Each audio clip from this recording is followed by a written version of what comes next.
Pak Anton sudah terbiasa bekerja sebagai ojek online hingga larut malam. Baginya, jalanan sepi justru lebih nyaman, tidak macet, order cepat selesai, dan bisa segera pulang untuk istri serta anaknya, Aira. Malam itu, seperti biasa, ia menerima pesanan terakhir sekitar pukul 12 lewat. Alamatnya agak aneh, lokasi di ujung jalan yang jarang dilewati orang, bahkan lampu jalan pun banyak yang mati. Namun Pak Anton tidak terlalu memikirkan itu. Ia hanya ingin menyelesaikan satu order lagi sebelum pulang. Sepanjang perjalanan, suasana terasa berbeda. Udara lebih dingin dari biasanya. Dan jalanan terasa terlalu sunyi, seolah tidak ada kehidupan sama sekali.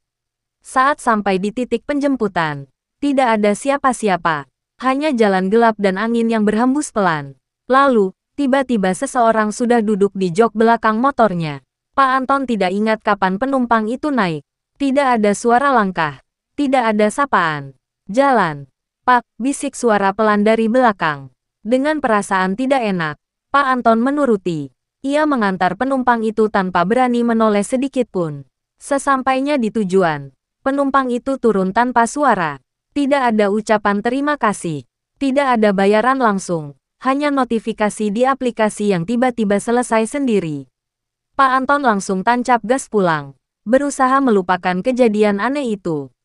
Namun ia tidak sadar, sejak saat itu, ia tidak pulang sendirian. Sepanjang perjalanan pulang, Pak Anton merasa motornya lebih berat dari biasanya.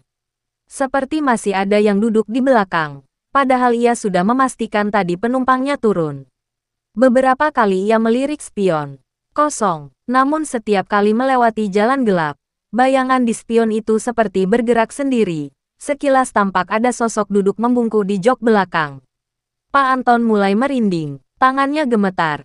Tapi ia tetap memacu motor lebih cepat. Ia hanya ingin segera sampai rumah. Saat akhirnya masuk ke gang rumahnya, suasana terasa berbeda. Lampu-lampu rumah tetangga sudah padam. Dan jalan kecil itu sunyi sekali. Hanya suara motor Pak Anton yang memecah malam. Di dalam rumah, Aira belum tidur. Ia memang sering menunggu ayahnya pulang. Duduk di dekat jendela. Dari balik tirai, Aira melihat motor ayahnya masuk ke gang.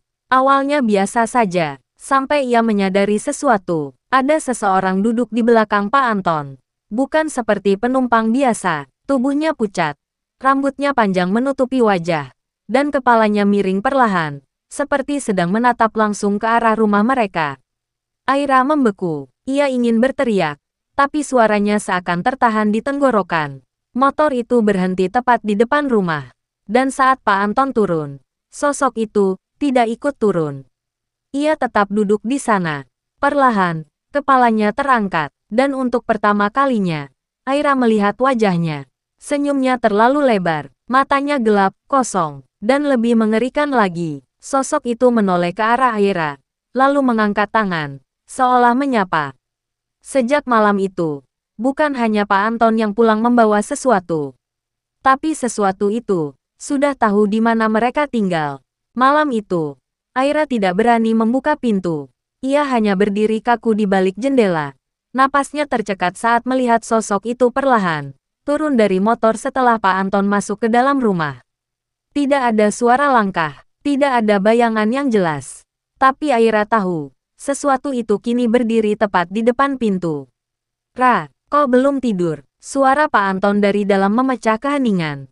Aira tersentak, langsung berlari menjauh dari jendela.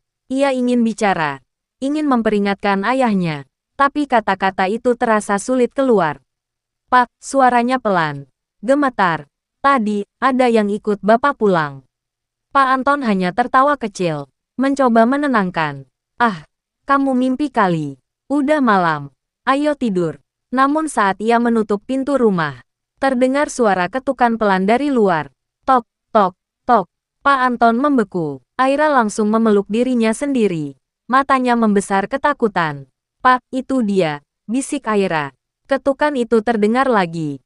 Kali ini lebih jelas, dan perlahan berubah menjadi suara gesekan. Seperti kuku yang menggaruk pintu kayu. Kreet. Pak Anton mencoba mengintip dari lubang kecil di pintu.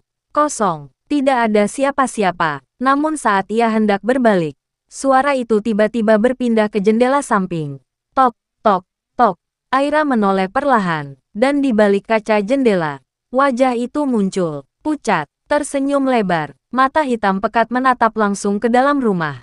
Aira menjerit, Pak Anton langsung menariknya menjauh. Jantungnya berdegup kencang.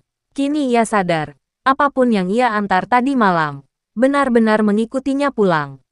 Dan itu, tidak ingin pergi. Sejak malam itu, gangguan mulai terjadi. Lampu rumah sering mati sendiri. Pintu terbuka tanpa sebab, dan setiap tengah malam, selalu ada suara motor berhenti di depan rumah. Padahal Pak Anton tidak sedang bekerja. Lebih mengerikan lagi, setiap Aira melihat keluar jendela, sosok itu selalu ada, duduk di atas motor Pak Anton. Menunggu, seolah belum selesai dengan mereka. Hari-hari setelah kejadian itu tidak pernah kembali normal. Pak Anton mulai sering sakit, tubuhnya lemas tanpa sebab. Dan setiap kali malam tiba, ia selalu terbangun dengan napas terengah, seolah ada yang menindih dadanya. Kadang, ia merasa seperti masih mengendarai motor, padahal ia sedang berbaring di kamar. Lebih buruk lagi, aplikasi ojeknya sering berbunyi sendiri tepat pukul 12 malam.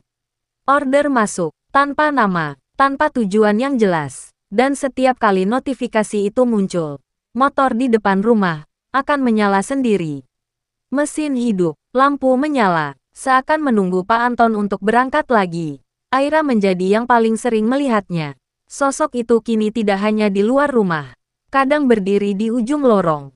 Kadang terlihat duduk diam di ruang tamu saat lampu mati. Dan suatu malam, Aira melihat sesuatu yang membuatnya tidak bisa tidur lagi. Sosok itu duduk di kamar orang tuanya, di samping tempat tidur Pak Anton. Kepalanya menunduk, rambutnya menjuntai menutupi wajah. Namun perlahan, ia mengangkat wajahnya dan tersenyum, seolah-olah ia sedang menunggu giliran. Aira menangis, memohon pada ibunya agar mereka pindah rumah. Namun kemanapun mereka mencoba pergi, gangguan itu tetap mengikuti. Karena yang datang malam itu, bukan sekadar penumpang. Ia adalah sesuatu yang memilih Pak Anton. Malam demi malam, Pak Anton semakin sering berjalan keluar rumah tanpa sadar. Seperti dipanggil, seperti ada yang menuntunnya kembali ke jalan gelap tempat ia menjemput penumpang, itu pertama kali. Hingga pada suatu malam, pintu rumah terbuka sendiri, motor menyala seperti biasa. Namun kali ini, Pak Anton benar-benar keluar dan pergi. Aira hanya bisa menangis dari balik jendela, melihat ayahnya mengendarai motor menjauh dalam gelap. Dan seperti pertama kali itu terjadi, ada seseorang duduk di belakangnya. Kali ini, bukan hanya satu. Sejak malam itu, Pak Anton tidak pernah kembali. Namun setiap pukul 12 malam, motor itu selalu terdengar masuk ke gang. Berhenti tepat di depan rumah mereka.